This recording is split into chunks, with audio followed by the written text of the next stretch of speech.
J.J. Abrams has returned to Star Wars with a promise. A promise to all the fans. A promise that we can all hold on to and trust. Obviously, I'm being a little bit sarcastic here. But J.J. Abrams is obviously returning with The Rise of Skywalker this December, and he has some interesting things to say about this.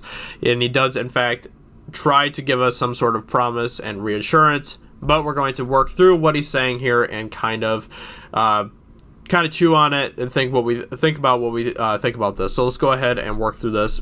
We've gotten a lot of flack for people saying, oh, Force Awakens was just a remake of A New Hope. And while that was something that obviously was never the intention, it was about introducing new characters and using the old, and there's a natural sense in any hero's journey of certain tenets will come to play.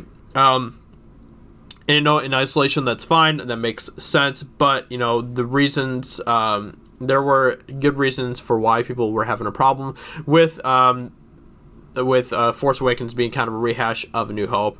But I kind of get what he's saying here, and I personally, I was not, I did not have a problem with the way that they handled Force Awakens in that respect, because honestly, this is kind of a new trilogy, and I could understand why they would kind of take elements of A New Hope for this one to kind of ease people back into Star Wars again, into this new trilogy, and kind of introduce new fans to Star Wars and stuff like that as well. So that totally makes sense to me, and honestly, I did not have that much of a problem with how they handled Force Awakens in that aspect.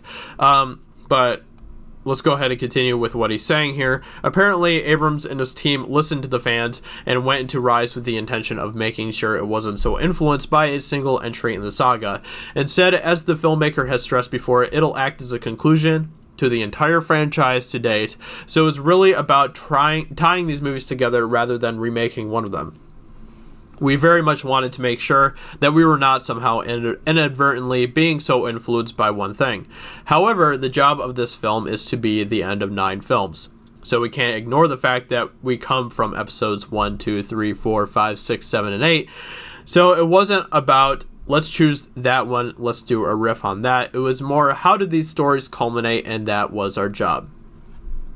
Honestly, that is really, really terrifying to read. I can't imagine how much stress that probably puts on JJ with knowing that he has to tie up this entire franchise with this film. That means that everything that we know about Star Wars up to this point is going to be ending in a conclusion in this film.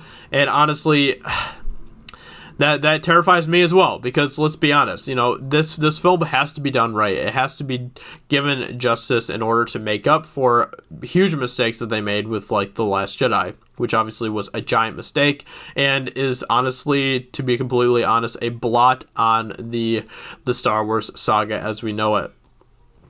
People can argue that The Force Awakens was also a blot, but I personally, I'm not as big of a hater on The Force Awakens as some people are. But with that being said, this film is kind of, I feel like, even more important than The Last Jedi, because if this film is done wrongly, it's going to piss off fans even more than The Last Jedi, because this is the epic conclusion of everything that we know about Star Wars up to this point. The past 40 years of Star Wars is going to be wrapped up in this film, and if it's done wrong, then that is going to be not good for Star Wars moving forward, and it's not going to be good for the fandom moving forward. Do I think it's going to be as bad as The Last Jedi? No, I don't think it's going to be anywhere near as bad as The Last Jedi, but they have to be very wise with how they handle this film. They have to make sure that they do this film well. The writing has to be perfect.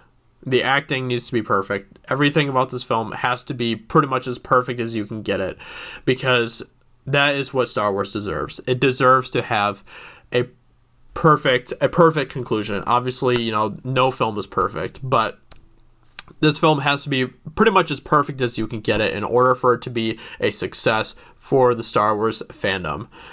And I don't blame people if they don't expect anything less.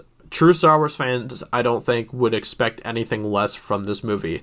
Do I think it is going to be able to meet that? Do I think it is going to be a near perfect film? No, I really don't. I really don't think that this film is going to be able to succeed in what they're trying to do to wrap up this saga. I really don't. I think that this film is going to be, I think it's going to be probably the strongest of the 3 films in this new trilogy and stuff, but I don't think that it is going to be able to do justice in order to make up for the problem of The Last Jedi.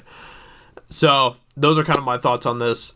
This is a really scary moment for J.J. Abrams, and it's also really sad to think that this movie, the conclusion of everything that we know about Star Wars up to this point, has to be the film that comes after the horrible The Last Jedi.